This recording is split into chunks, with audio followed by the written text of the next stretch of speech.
السلام عليكم ورحمة الله تعالى وبركاته. الحمد لله والصلاة والسلام على أشرف الأنبياء والمرسلين وعلى آله وأصحابه أجمعين. وبعد، يقول الله تبارك وتعالى في محكم كتابه العزيز: ووصينا الإنسان بوالديه إحسانا حملته أمه وهنا على وهن وفصاله في عامين أن اشكر لي ولوالديك إلي المصير.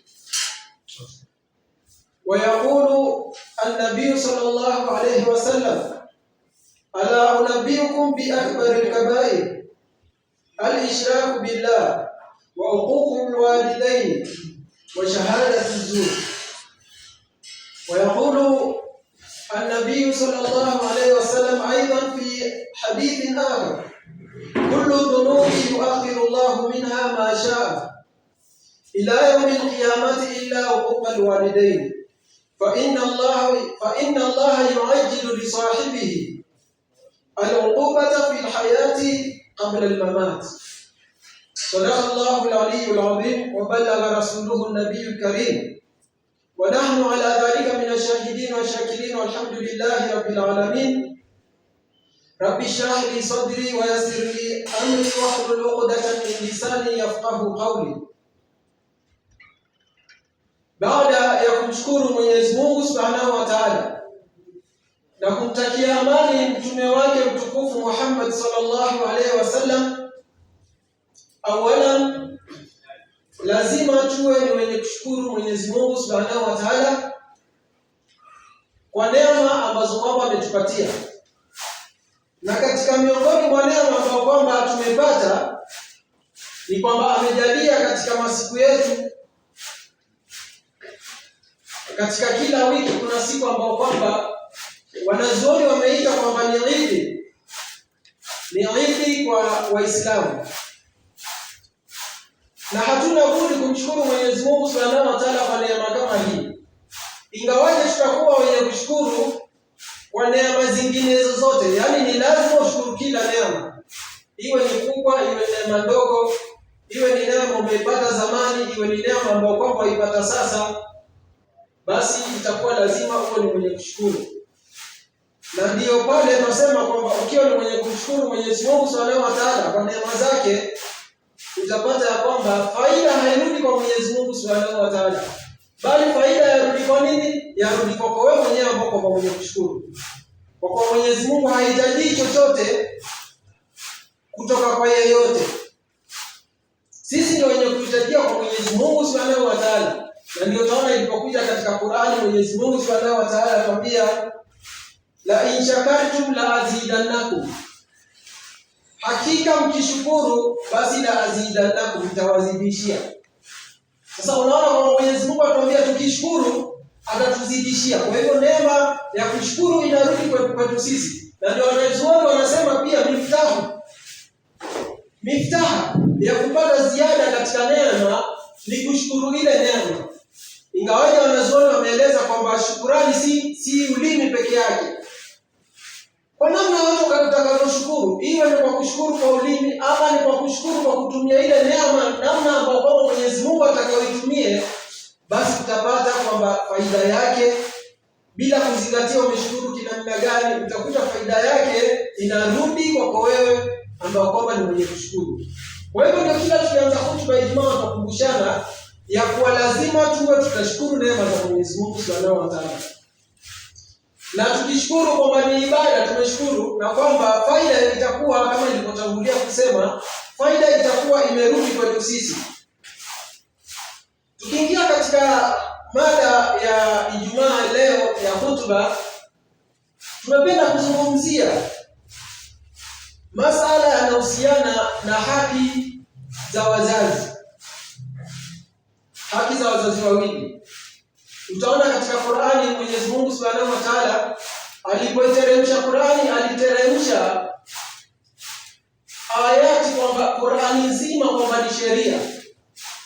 Na katika ile sheria Mwenyezi Mungu Subhanahu wa Ta'ala, kukawa kila sheria kuna ayati ambazo kwamba zazungumzia ama ni kama ushahidi kuonesha sheria hii msingi wake, nususi yake ya kisheria ni ama nafsi yake ya kisheria ni aya fulani, na kadha katika hadithi, kwa sababu sheria utaona lazima ikiwa kama kuna aya, lazima pia utaona kuna hadithi ambayo kwamba yaungana na ile aya katika kulitilia nguvu lile jambo ambalo kwamba liko katika sheria. Sasa Qur'ani ilipokuja, Mwenyezi Mungu akaishikisha Qur'ani, utapata kwamba ikawa kila kitu amri yake akitoa kuna ayati ambazo kwamba zazungumzia jambo hilo. Kama ni swala, kuna ayati ambazo kwamba zazungumzia kuhusiana na swala. Kama ni kufunga, kuna ayati ambazo kwamba zazungumzia kufunga. Na masala mengi sana hatuwezi kuelezea, utaona kwamba Mwenyezi Mungu Subhanahu wa Ta'ala ameweka katika aya, ameweka katika Qur'ani. Na ikiwa mathalan itakuwa haikupata aya ambayo kwamba yazungumzia moja kwa moja lile jambo, basi inabidi kuingia katika hadithi. Ingia katika hadithi, utapata labda kuna hadithi ambayo kwamba imefanya nini, imeeleza masala kama yale. Sasa katika ayati ambazo kwamba nimetangulia kusoma, katika moja katika ayati za Mwenyezi Mungu Subhanahu wa Ta'ala kuhimiza kwamba watu waangalie wazazi wao, ni aya ambayo kwamba Mwenyezi Mungu Subhanahu wa Ta'ala anasema wawasaina al-insana biwalidayhi ihsana. Ayati ziko nyingi ambazo kwamba zinazungumzia mambo yanayohusiana na haki za wazee wawili ama wazazi wawili. Lakini kama namna ambapo kwamba watu wasema muda wakati mwingine na kwa muda unahusiana na hutuba ya Ijumaa ni mchache, kwa hivyo huwa lazima tufupishe na sisi kwa sababu ya kuchunga ule muda wa swala. Ayati ni nyingi, lakini Mwenyezi Mungu katika baadhi ya ayati za Qur'ani alizoleta katika kueleza haki za wazazi, Mwenyezi Mungu Subhanahu wa Ta'ala akasema wawasaina al-insana biwalidayhi ihsana. Wanadamu tumemhusia kuwafanyia wema wazazi wake wawili. Unaona katika hii ayati Mwenyezi Mungu asema ametoa wasia, yaani kwamba watu wao watafanya wema kwa wazazi. Na ilipokuja wasaina al-insana haimaanishi kwamba sasa kwa sababu imekuja kwa hiyo wasaina, tumemhusia mwanadamu kwamba una hiari ya kufanya na si kufanya. Maadamu ni amri ya Mwenyezi Mungu Subhanahu wa Ta'ala, lazima uwe utatekeleza. Sasa Mwenyezi Mungu Subhanahu wa Ta'ala anatueleza kuwa wawasaina al-insana biwalidayhi ihsana. Akasema wawasaina al-insana biwalidayhi ihsana, tumemhusia mwanadamu kuwafanyia wema wazazi wake wawili. Kisha endelea kusema hamalatuhu ummuhu wahnan ala wahni. Sasa hapa ni masala ambayo kwamba anaelezea, tutaeleza baadaye, lakini tukiendelea na anasema hamalatuhu ummuhu wahnan ala wahnin wa fisaluhu fi amain anishkur li wa liwalidayka ilayya al-masir. Kisha katika hadithi Mtume sallallahu alaihi wasallam katika kutuhimiza jambo kama hili pia, Mtume sallallahu alaihi wasallam akawa amesema kwamba kuna hadithi nyingi ambazo kwamba Mtume sallallahu alaihi wasallam akawa amezizungumza kuhusiana na mambo yanafungamana na kuwafanyia wema wazazi wawili. Hadithi za Mtume pia ziko ni nyingi, hatuwezi kuzisoma zote kwa sababu Mtume sallallahu alaihi wasallam kutoona katika mathalan katika jambo fulani ama jambo moja amezungumza hadithi kulingana na situation tofauti zilizokuweko, basi utaona atazungumza hadithi si moja, lakini atazungumza mara nyingi sana katika kuhimiza lile jambo. Kwa hivyo hadithi lazima, yale mazungumzo ya Mtume itakuwa ambayo ni hadithi itakuwa lazima zitakuwa ni nyingi. Lakini katika moja katika hadithi Mtume sallallahu alaihi wasallam asema ala unabiukum bi akbaril kaba'ir, je, siwapi mimi habari ya kosa kubwa katika yale makosa makubwa. Yaani katika sheria ya Uislamu kuna makosa ambayo kwamba yamehesabiwa kwamba ni makubwa, kisha kuna makosa ambayo kwamba si hayakuhesabiwa kwamba ni makubwa, yamehesabiwa ni makosa madogo madogo. Lakini tukisema kwamba imehesabiwa ni makosa madogo madogo, si ruhusa kwamba sasa ni madogo mtu ayafanye. Hapana, hii imekuja akbaril kabair, kwamba kuna al-kabair kwa sababu ya madhambi ambayo kwamba yamefungamana na hayo makosa. Yaani dhambi za makosa hayo ni nyingi zaidi kuliko kosa lingine ambalo kwamba litakuwa ni kosa dogo, ambao kibinadamu labda mtu ameteleza akawa ni mwenye kulifanya. Sasa Mtume sallallahu alaihi wasallam akaeleza akasema, ala unabiukum bi akbaril kabair, je, siwapi habari nyinyi ya kosa ambalo kwamba ni kubwa katika yale makosa ambayo kwamba ni makubwa. Yaani hili kosa limehesabiwa katika nini? Katika yale madhambi ambayo kwamba ni madhambi makubwa. Kisha aendelea sasa kutubainishia Mtume sallallahu alaihi wasallam akasema, al-ishraku billah, kumshirikisha Mwenyezi Mungu Subhanahu wa Ta'ala. Katika kuhesabu makosa makubwa, katika yale makosa makubwa ambayo yako katika sheria, la kwanza akaeleza al-ishraku billah, na akawa kosa la kwanza kulitaja ni al-ishraku billah, kabla hajataja kosa la kutowafanyia wema wazazi. Yaani hapa ni kama ni tanbih ya kwamba kosa kubwa zaidi katika makosa yote ni al-ishraku billah, na hii kwa jumhuri ya wanazuoni ni kwamba halina msamaha kosa kama hili, ikiwa mtu atakufa kabla hajatubu kosa linahusiana na shirki. Sasa Mwenyezi Mungu Subhanahu wa Ta'ala akasema kwamba Mtume sallallahu alaihi wasallam katika hadithi akasema, ala unabiukum bi akbaril kabair. Ya kwanza akahesabu ikawa al-ishraku billah, lakini kwa sababu tumesema mada leo ni kuhusiana na kuwafanyia wema wazazi wawili, hatutazungumzia masala yanayohusiana na shirki. Tutaenda moja kwa moja katika kuangalia mbele ya hadithi Mtume sallallahu alaihi wasallam alitaja nini tena katika hadithi hii. Mtume sallallahu alaihi wasallam akasema, wa uququl walidain. Katika kosa la pili sasa, katika makosa makubwa ambayo Mtume sasa atufahamisha, asema wa uququl walidain. Na nini? Kutowafanyia wema, kutowafanyia ihsani wazazi wawili.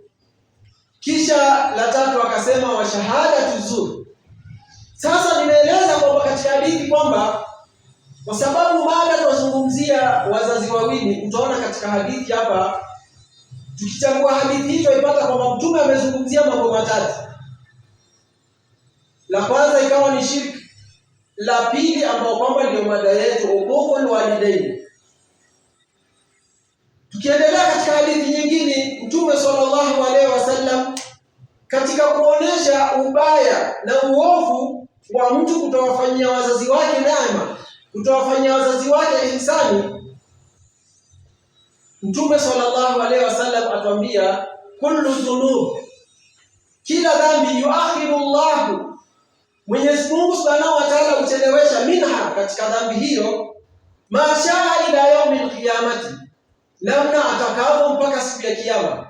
Yaani mafhumu ya hadithi ni kwamba Mwenyezi Mungu Subhanahu wa Ta'ala makosa yote unaofanya anaweza akachelewesha kule kukuadhibu, akitaka atakusamehe kwa sababu yakubalika kwamba, na kuna ushahidi kwamba katika Qur'ani na hadithi kwamba Mwenyezi Mungu apenda kusamehe.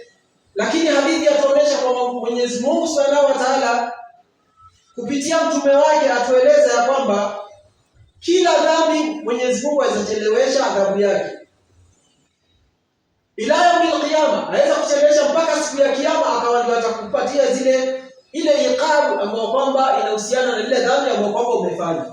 Lakini katika hadithi hii, ili wewe Muislamu ufahamu ubaya na uovu wa kutoangalia wazazi wawili, unaona Mtume endelea kusema katika hadithi, ila uquqal walidain, isipokuwa kutowaangalia wazazi wawili, kutowafanyia ihsani wazazi wawili. Yaani makosa yote Mwenyezi Mungu Subhanahu wa Ta'ala aweza akakuacha sikuadhibu wewe mpaka hata itafika kiyama. Lakini unaona hapa hadithi ya Mtume atubainishia ya kwamba isipokuwa nini? Isipokuwa kuwasikiza wazazi wawili. Kosa la kutowafanyia wema wazazi wawili, Mwenyezi Mungu Subhanahu wa Ta'ala afanya nini? Mbele ya hadithi Mtume anatuambia fa inna Allaha yu'ajjilu li sahibihi al-uqubata fil hayati qabla al-mamat. Kwa kuwa Mwenyezi Mungu Subhanahu wa Ta'ala yu'ajjilu, ufanya haraka, li sahibihi, kwa mwenye kosa hili, al-uqubata, kule kumwadhibu, fil hayati, duniani kwanza, kabla al-mamat. Sasa ndio uone hatari ya kutowafanyia wazazi wema. Adhabu yake anza hapa katika ulimwengu. Na ndio mara nyingi watu tunahimiza tukisema, wakati mwingine tukizungumza tunaambia watu ya kuwa hebu jiulize ni swali gani wewe katika maisha waona kwamba kuna matatizo katika maisha. Una matatizo wewe mwenyewe na matatizo yako kibinafsi. Kisha kuna matatizo ambayo kwamba kwa watoto wako labda. Ama una matatizo katika familia yako. Ama una matatizo katika biashara yako. Sasa ukawa lalamika kwamba labda waona kwamba Mwenyezi Mungu Subhanahu wa Ta'ala hajakuruzuku namna unavyotaka. Mwenyezi Mungu hajakufungulia neema zake namna unavyotaka. Hebu kwanza keti chini ufikirie. Unawezekana kwa kuna kosa gani ambalo kwamba umewafanyia wazazi wawili ikawa ndio sababu ya Mwenyezi Mungu Subhanahu wa Ta'ala kufunga mambo yako. Watu wengi ambao kwamba wanateseka katika ulimwengu, inawezekana kwa matatizo yao yana sababu tofauti. Lakini hatuwezi tukasema kwamba katika hayo matatizo ambayo kwamba watu wanayo katika maisha yao, hakuna watu ambao kwamba matatizo yao yametokana na kuwakosea wazazi. Lazima kuna percentage kubwa katika jamii ambao kwamba matatizo yao yatokana nini? Yatokana na kule kutoangalia wazazi. Kwa sababu hadithi shabainisha wazi, madhambi mengine Mwenyezi Mungu aweza akakuachia. Ukitubu akakusamehe, ama ikiwa hukutubu basi mpaka siku ya kiyama akakupatia ile adhabu yake. Lakini utaona wakati mwingine utapata matatizo. Na dalili kwa katika hii hadithi kwamba yu'ajjilu Allahu illa uquqa alwalidaini, Mtume asema madhambi mengine Mungu aweza akakuacha mpaka kiyama, illa uquqa alwalidaini, isipokuwa kutowafanyia wema wazazi wawili. Fa inna Allaha yu'ajjilu li sahibihi, kwa Mwenyezi Mungu Subhanahu wa Ta'ala hufanya haraka kwa mwenye dhambi kama ile, al-uqubata, kumwadhibu, fil hayati. Fil hayati hapa maanisha katika maisha yake ya ulimwenguni, kabla hata hajakutana na Mwenyezi Mungu, kabla al-mamati, kabla hajafa akakutana na Mwenyezi Mungu Subhanahu wa Ta'ala. Kwa hivyo lazima ujiulize wewe, matatizo ambayo kwamba unayo, je, kuna haki gani katika haki ambayo kwamba ni haki ya wazazi umekosa kutimiza, ndio sababu ikawa wale wazazi wako kwa sababu hawajaridhika katika nyoyo zao, ikawa ndio sababu wewe ukafanyaje, ikawa na matatizo. Hili ni swali ambalo kwamba tunatakiwa tujiulize sana kabla hatujasingizia kwamba uchumi ni mgumu, labda ikiwa hatujasingizia mambo mengine, lakini kwamba tujiulize, je, wazazi tunawafanyia ile haki yao ambayo kwamba yatakiwa kufanyiwa kama wazazi? Na ndio tunaona wanazuoni katika kuonesha fadhila na faida iliyoko katika kuangalia wazazi. Utaona wanazuoni walieleza kwamba mzazi ni nini? Ni mlango. Mzazi ni mlango wako wa pepo. Yaani tuelewa kiakili kwamba nyumba yote lazima kuna mahali kwa kuingilia, ndio mlango. Sasa mlango wa pepo ni mzazi wako. Ina maana kwamba yule mzazi mfanyie vizuri, ndio sasa iwe rahisi wewe kuingia. Huwezi kuingia katika nyumba ikiwa mlango hujafunguka. Ndio wanazuoni wakawa wameeleza namna ile. Sasa tukiendelea katika kueleza, utaona kwamba tuwazungumzia katika hutuba wazazi wawili. Na imekuja katika hadithi kwamba wawasaina al-insana biwalidayhi ihsana. Hapa Mwenyezi Mungu Subhanahu wa Ta'ala ataja wazazi wawili. Lakini utaona kwamba wanazuoni pia wakati wanaelezea fadhila inahusiana na wazazi wawili, utakuta ya kuwa saa nyingine ulemea sana ama uenda sana katika ule upande ambao kwamba ni upande wa mama. hili ni jambo ambalo kwamba hawako katika makosa, wako katika sawa, kwa sababu kuna dalili nyingi zenye kuonesha afdalia, yani ule ubora wa nini, fadhlu ya mama kuzidi kidogo kumliko ule mzazi wa kiume. Lakini tukisema namna hii haimaanishi kwamba sasa umheshimu yule mama kisha ukose kumheshimu yule baba. Hapana, kwa sababu ilipokuja katika haya Mwenyezi Mungu Subhanahu wa Ta'ala alikusanya wote wawili, alisema wawasaina linsana biwalidayhi, tumemhusia mwanadamu kuwafanyia wema wazazi wake wawili. Kwa hivyo utaona aya imeeleza wote wawili. Lakini ukisoma katika Qur'ani, ukisoma katika hadithi za Mtume sallallahu alaihi wasallam, utaona kuwa mara nyingine pamoja na kwamba wazazi wote wana fadhila mbele ya Mwenyezi Mungu, pamoja na kwamba wazazi wote ni sababu ya wewe kuingia katika pepo na kufanikiwa katika dunia kabla ya akhera, utaona kwamba pia wakati mwingine hata hadithi zaonesha kuwa wote wafanyie wema, lakini inahimizwa zaidi kwamba utaona kwamba hadithi yaeleza kwamba mama ni zaidi, yaani amependelewa, ni sheria zaidi kuliko ule mzazi wa kiume ambao ni baba, lakini yamaanisha kwamba wote wafanyie wema. Sasa wanazuoni katika ili kupambanua kwamba kwa nini mama amekuwa kidogo yupendelewa, yule mzazi wa kike kwa nini apendelewa zaidi kuliko mzazi wa kiume, wanazuoni wengine wakaeleza ya kuwa ni kwa sababu kuna mambo ambayo kwamba mama amemfanyia mtoto ambayo kwamba hata ule mzazi baba angetaka hangeweza kumfanyia. Na ndio tunaona ilipokuja katika hadithi Mtume sallallahu alaihi wasallam, alikuja bwana mmoja kwa Mtume sallallahu alaihi wasallam akamuuliza, ni nani ambao kwamba nafaa kumfanyia wema zaidi?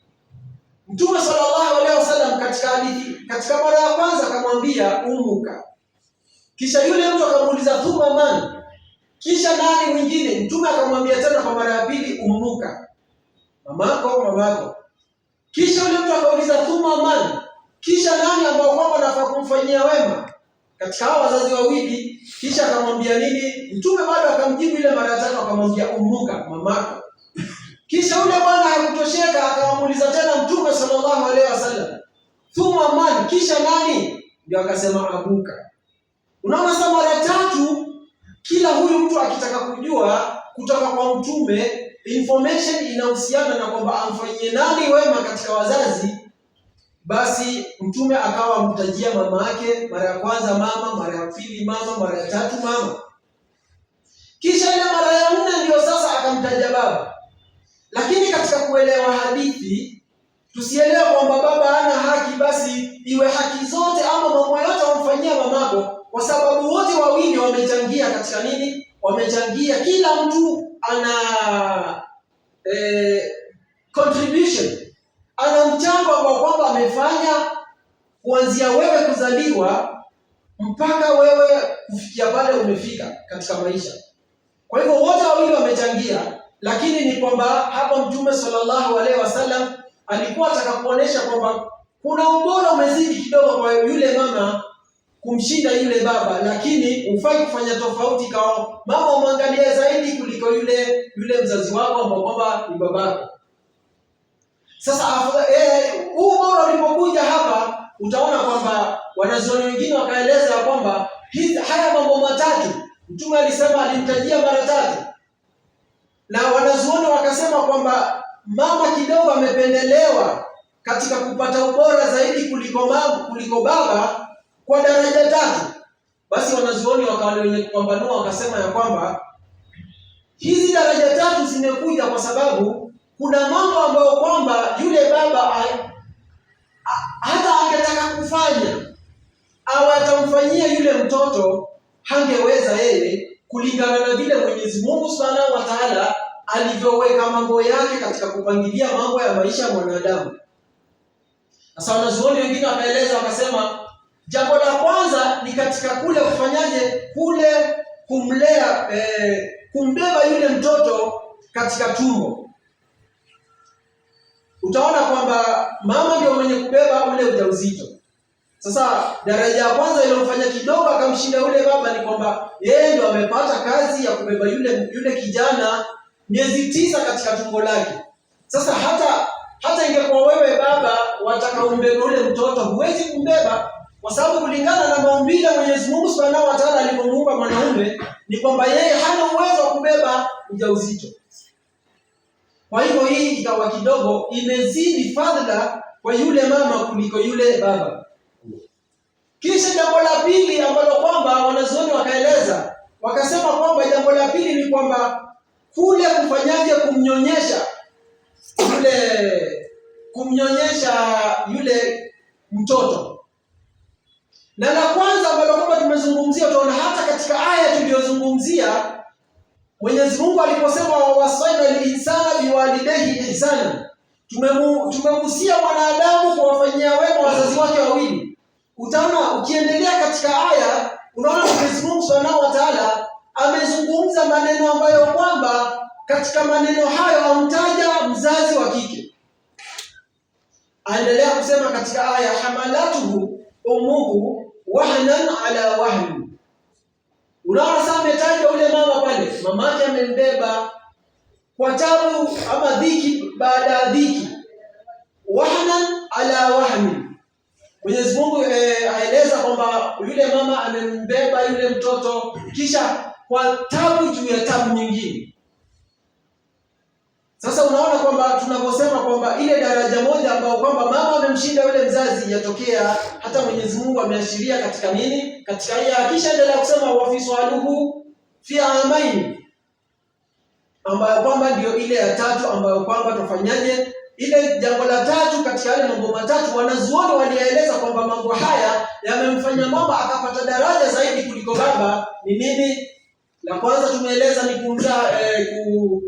kumlea yule mtoto na kumzaa.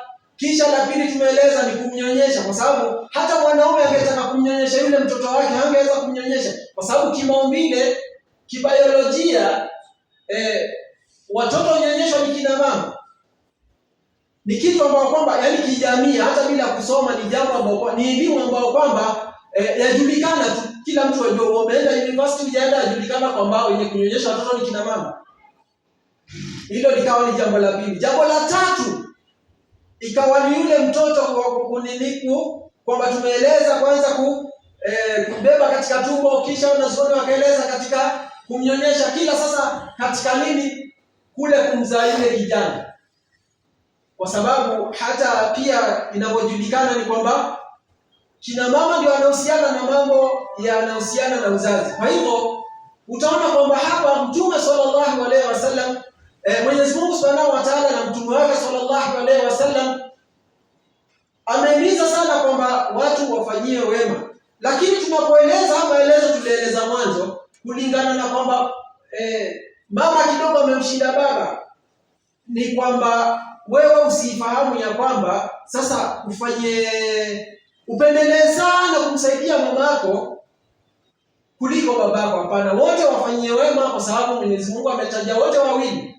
Huku ilitajwa kama kutanabahi, ilipotajwa kwamba hamalatu ummuhu wahnan ala wahni, na aya zingine zilizoeleza ama hadithi za Mtume sallallahu alaihi wasallam kama iliyotangulia. Ule bwana alipokuja akawa amemuuliza kwamba nani nifanyie wema, akataja mama mara 3 mpaka ya 4. Ni kwamba Mtume sallallahu alaihi wasallam alikuwa ataka kutuonesha kwamba lazima tutazingatia sana. Yaani Mtume ataka kutufunua akili kwamba katika hawa wazazi wawili aloteseka sana kwa wewe mtoto ni mama zaidi kuliko baba. Lakini baba kuna kule kuteseka kwake, ameteseka labda hao mambo yote, ulezi wako wewe, kwamba utanyonyeshwa namna gani, kwamba mamako atapata afya kiasi gani ndio aweze kukunyonyesha, mambo yanahusiana na rent, mambo yanahusiana na chakula, ukiwa mgonjwa bado pesa baba ndio anatoa. Bado hiyo kuteseka yote, kila mtu ameteseka katika kukupata wewe, katika kukufanya wewe huo utakaa maisha mazuri. Kwa hivyo lazima tuwe na fadhila, na tukumbuke sana fadhila ambayo kwamba imeelezewa katika nini, kuangalia wazazi wawili. Na ndio utaona katika kuonesha kwamba ni vibaya mtu kufadhilisha mtu yoyote katika jamii yake kuliko mzazi wake. Utaona ilipokuja hadithi, kuna hadithi Mtume sallallahu alaihi wasallam alikuja akaeleza kwamba man faddala zawjatahu, yule ambao kwamba atakuwa amemfanya bora zaidi yule mke wake kuliko nini? Ala ummihi, kuliko mamake. Mfano wewe ukawa ni mtu na familia yako, basi ikawa katika uangalizi, katika ile kutake care, mambo yanahusiana na haki ya mzazi ama yanahusiana na mke wako na watoto. Kila mtu ana haki, mtoto ana haki, mama ana haki, mke ana haki, lakini ikawa wewe sasa una focus zaidi katika kumwangalia mke wako na kumfanyia wema mke wako. Ala ummihi, Mtume asema man faddala zawjatahu ala ummihi, mwenye kufadhili zaidi, yaani kuna priority ni mamake zaidi, ala ummihi, mpaka akamsahau yule mamake. Basi sikiliza hadithi, Mtume sallallahu alaihi wasallam asema fa alayhi la'natullah, ikiwa wewe umemwacha mamako, waangalia sana mke wako, yani waona dunia ndio mke wako peke yako, waona kufanikiwa katika dunia ndio mke wako, basi sikiza katika hadithi Mtume asemaje? Asema fa alayhi la'natullah, mtu ambao kwamba amemwacha mamake kumwangalia kisha kaangalia sana mke wake, Mtume katika hadithi atamwambia fa alayhi la'natullah, huyu mtu ana laana tatu. Kwanza ni laana ya Mwenyezi Mungu Subhanahu wa Ta'ala, Mwenyezi Mungu atamlaani. Kisha laana ya pili fa alayhi la'natullahi wal malaikati, laana ya pili malaika wanakulaani wewe kwa hiyo tabia yako. Kisha laana ya tatu wanasi ajma'in, yaani umelaaniwa mara tatu. Ya kwanza ni ya Mwenyezi Mungu Subhanahu wa Ta'ala, ya pili ni ya malaika alayhimus salam, kisha kuna nini? Ya tatu nini? Ya tatu ni watu wote wa ulimwengu. Sasa wewe huogopi kwamba laana ya Mwenyezi Mungu Subhanahu wa Ta'ala, hata kama utaogopa ya malaika labda na wanadamu, useme kwamba hao ni viumbe, huogopi laana ya Mwenyezi Mungu Subhanahu wa Ta'ala, ambayo kwamba katika mkono wake kuna kuishi kwako na kufa kwako. Kufa kwako pia kuko katika mkono wako. Lazima tuwe ni wenye kuchunga sana, tusije tukalemea sana katika kuangalia familia zetu kuliko kuangalia wazazi. Jambo la kwanza, angalia sana mzazi. Hakikisha kwamba mzazi yuko sawa. Ikishakuwa wazazi wako sawa, ndio angalia katika familia. Na utaona watu wengi katika jamii ambao kwamba familia wao wamebarikiwa. Kama ni mtu ana biashara ina vizuri, yeye mwenyewe aishi vizuri, angalia sana, utakuta huyo mtu wazazi wake amewaweka vizuri. Waweke vizuri wazazi wako, kisha na Mwenyezi Mungu Subhanahu wa Ta'ala atakuweka vizuri wewe na familia yako. Na utaona katika masala yanayozungumzia mambo ya silatul rahim, mambo yanayozungumzia kuunga uzazi, yani kuunga kizazi, yani mtu kuwa na ushirikiano mzuri na kujaribu kuwaunga wale watu wake wanaohusiana naye kidamu, kifamilia. Unaona kwamba Mtume sallallahu alaihi wasallam alituambia yule ambaye kwamba ataka kupata umri mrefu kisha apanuliwe katika riziki yake, falyasil rahimahu. Tunaona Mtume sallallahu alaihi wasallam akatueleza kwamba ikiwa watakaoishi sana katika ulimwengu kisha ufanyaje? Kisha Mwenyezi Mungu akunjue riziki yako, basi fanya bidii kwamba uunge kile kizazi. Sasa wanazuoni katika kueleza wakasema, katika hicho kizazi, katika hao watu wa familia ambao kwamba watu wa damu ambao kwamba atakikana wewe uwafanyie wema na uwaweke karibu, utaona Mwenyezi Mungu Subhanahu wa Ta'ala, Mtume sallallahu alaihi wasallam ameeleza kwamba lazima uwaweke karibu, na akaeleza kwamba bora zaidi, wanazuoni wameeleza kwamba wa kwanza katika watu wa familia ambaye wafaa kumuunga ni mama kwanza, kisha itakuja watoto wako, mama, itakuja baba yako kama iko hai, atakuja watoto wako, itakuja sasa watu wengine wanaohusiana na familia. Sasa ikiwa wewe utakuwa wamsikiza sana mke wako kuliko yule mamako, basi hapo itakuwa indirectly, kwa njia ambayo kwamba si moja kwa moja, utakuwa ni kama yule mama umemkata, ambao kwamba mama ndio degree ya kwanza katika watu ambao kwamba wako karibu na wewe. Na utaona hata kisayansi Mwenyezi Mungu Subhanahu wa Ta'ala alipoweka nidhamu yake ya kwamba kijana akae katika tumbo la mama miezi 9, anapokuwa katika tumbo la mama unapata kuna nini? Wanasayansi watuambia yule mtoto apata riziki kutoka katika kitovu. Yaani kuna kile kitovu cha mtoto kimeshikana na mama, kwamba nutrients zinapenya pale zikienda kwa yule mtoto. Na katika maajabu ya Mwenyezi Mungu Subhanahu wa Ta'ala, katika mwili wa mwanadamu akaja kubakisha alama ambayo kwamba inakukumbusha. Unaona kwamba kila mtu ana kitovu. Sasa kile kitovu ukikiona ni kama Mwenyezi Mungu Subhanahu wa Ta'ala anataka kukukumbusha ile bond, ile sila ambayo kwamba iko baina ya wewe na mamako. Yatakiwa tuwe makini sana katika mambo yanayohusiana na kuangalia wazazi. Hapa nimezungumzia mama, mtu ataona kwamba nimezungumzia sana mama, lakini sheria iko namna hiyo kidogo imefadhilisha, na si ati kumpendelea pasina haki. Amebisabu kwamba ni mambo ambayo kwamba yamempata, na ikawa kwamba mambo kama hayo ni lazima kwamba afanyeje, awe atapata daraja kiasi kuliko yule baba. Lakini watu wanielewe vizuri, usije ukaona kwamba sasa ametajwa sana mama kwamba baba umuache. Dhambi ni namna ile ile. Ikiwa utamwacha mzazi wako, baba yako, ukakosa kumwangalia, dhambi ni kama vile ambapo kwamba umemwacha mama. Mama ni zaidi. So tukiendelea katika hadithi, Mwenyezi Mungu Mtume sallallahu alaihi wasallam alipoeleza kwamba mtu analala kwa kumwangalia mama mke wake zaidi kuliko yule mamake, kisha akasema la yaqbalu Allahu minhu sirfan wala ajla.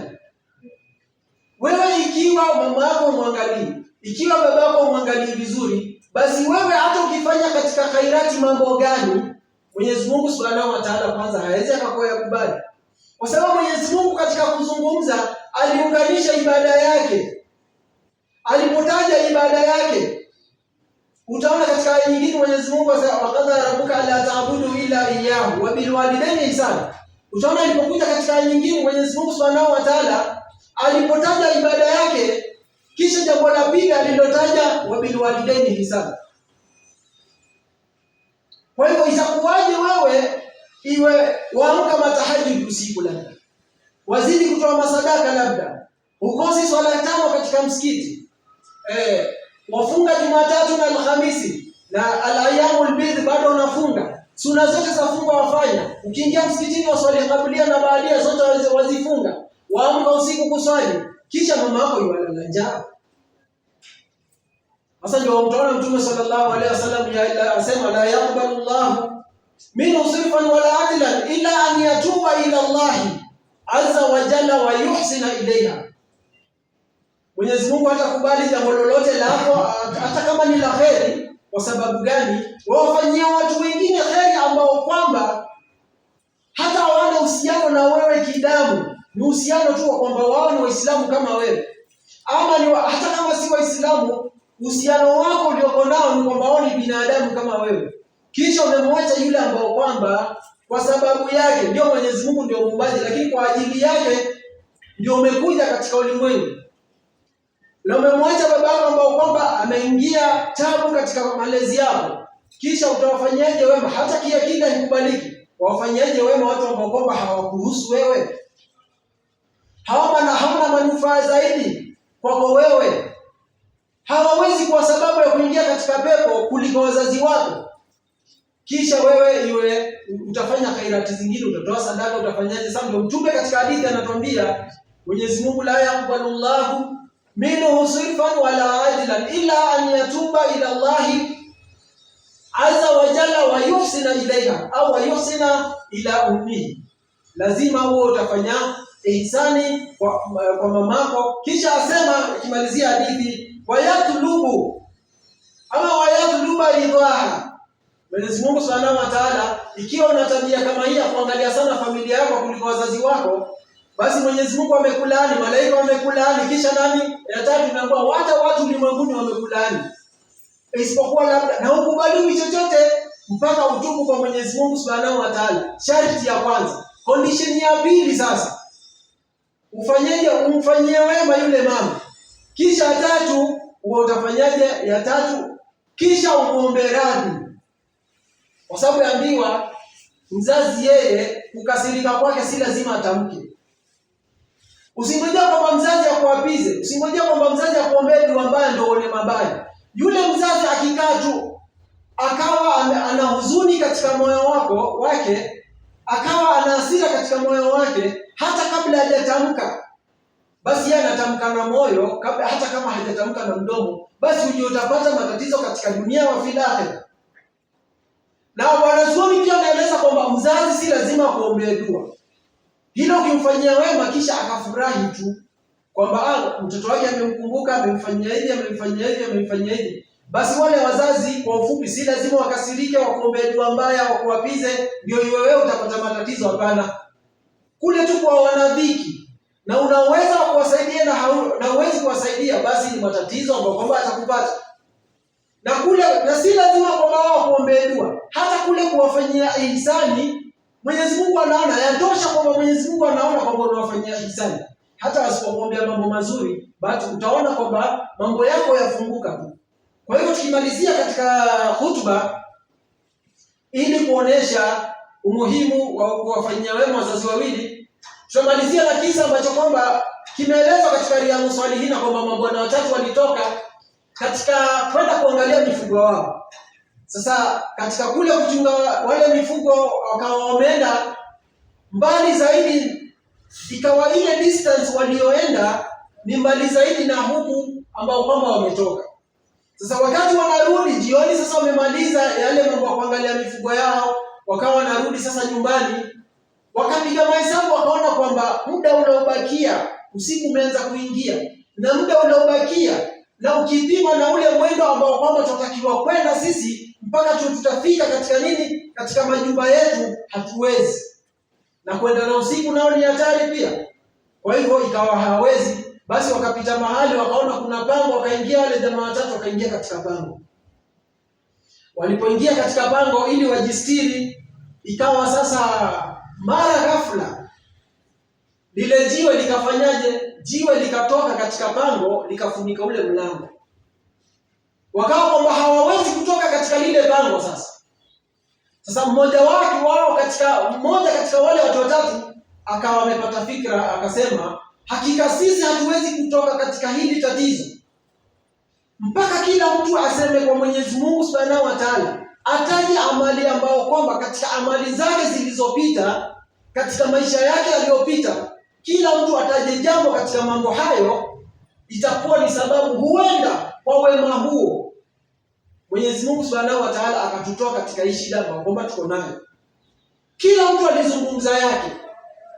Kuna mmoja ambaye kwamba alikuwa ana uwezo wa kimali, akazungumza kwamba mali ile aliswarifu namna gani kwa ajili ya Mwenyezi Mungu Subhanahu wa Ta'ala. Kisha kuna mwingine akataja jambo lake la pili. Lakini kwa sababu mada leo ni kuhusiana na kuangalia wazazi wawili, nitazungumzia huu watatu aliyoyazungumza. Basi kawa kila mtu usema wa kwanza kuzungumza, akimaliza kusema anamwambia Mwenyezi Mungu Subhanahu wa Ta'ala, ya Allah, ikiwa mimi haya mambo niliyoyataja, ikiwa niliyasema khalisan liwajhika, ikiwa niliyafanya kwa ajili ya kutaka radhi zako, basi Mwenyezi Mungu tuondolee ile shida tuko nayo. Basi lile jiwe likasonga kidogo, lakini ghaira annahum la yastafiuna al-khuruja, ikawa wao, hadithi yatuambia, wakawa hawawezi kutoka. Nafasi imetokea lakini mtu hawezi kupita pale. Wa pili pia naye akazungumza mambo yake, ikawa limesonga kidogo, lakini ikawa bado hawawezi kutoka. Ndio watatu sasa akazungumza. Hebu sasa isikiza alisema nini. Huyu mtu alieleza, akasema kuwa sasa aongea na Mwenyezi Mungu Subhanahu wa Ta'ala. Asema kwamba ya Rabbi, nilikuwa na wazazi wawili, na ilikuwa kawaida yangu mimi wale wazazi nikikamua maziwa kutoka kwa wanyama wangu, siwezi kumpatia mtu mwingine mke wangu, siwezi kuwapatia watoto wangu mpaka kwanza wanywe wazazi wake. Sasa yule bwana ikawa kuna siku moja alichelewa, na aliporudi jioni akakuta wazazi wamemngoja mpaka wamelala. Sasa aeleza kwamba alipokuta wazazi wamelala, akaona kuwagongea mlango itakuwa ni kuwasumbua. Basi yule bwana akawa amesimama na yale maziwa mlangoni wa wazazi wake, angojea waamke mpaka ikaingia alfajiri. Na tena isitoshe, ikawa wakati amesimama na yale maziwa, mke wake na watoto wakawa wanamshika manguo, wanamlilia, wana njaa, lakini hawezi kuwapa watoto kwanza kabla hajampatia wazazi wake hawajakunywa. Mpaka baadaye wakainuka, ikawa amewapatia yale maziwa, ndio akaangalia sasa, akawa focused na attention ikawa imekuja kwa mke wake na watoto. Sasa ndio amwambia Mwenyezi Mungu, ya Rabbi, ikiwa hili jambo nilifanya kwa ajili yako, tutoe katika ile shida ambayo kwamba tuko ndani yake. Sasa lile jiwe mara ya kwanza lilikuwa limefunguka, hawawezi kutoka. Mara ya pili limefunguka, hawawezi kutoka. Mara ya tatu sasa, kwa sababu yeye ndio amemalizia na wako watatu katika pango, ikawa sasa lile jiwe likafunguka, na ndio ikawa sasa wanaweza kupita, wakapita, kisha wakawa wameongoka. Kwa ufupi mambo tuliyozungumzia, utaona kwamba kwa ufupi ni kuwa lazima tuelewe kuna nukta muhimu ambayo kwamba katika jamii imesaulika, ni kuangalia wazazi, na lazima tumeelewa kutokana na hutuba ya kwamba kuna umuhimu mkubwa kuangalia wazazi, bila kujali huyu ni baba ama huyu ni mama, wote kuangalia kwa pamoja. Ukipata bahati babako bado yuko hai, mama yuko hai, basi una nafasi mbili za kuingia katika pepo. Mtume katika hadithi pia ameeleza kwamba yule ambao kwamba amepata wazazi wake bado wako hai na akawafanyia uzuri, basi ni rahisi kwake yeye kuingia katika pepo. Kwa hivyo kwa haya machache, Mwenyezi Mungu atujalie min alladhina yastami'una alqawla wa yattabi'una ahsana. Rabbana atina fid dunya hasanatan wa fil akhirati hasanatan wa qina adhaban nar. Rabbana la tuzigh qulubana ba'da idh hadaytana wa hab lana min ladunka rahmatan innaka antal wahhab. Sallallahu alaihi wa sallam ala sayyidina Muhammadin wa ala alihi wa sahbihi ajma'in. Walhamdulillahi rabbil alamin.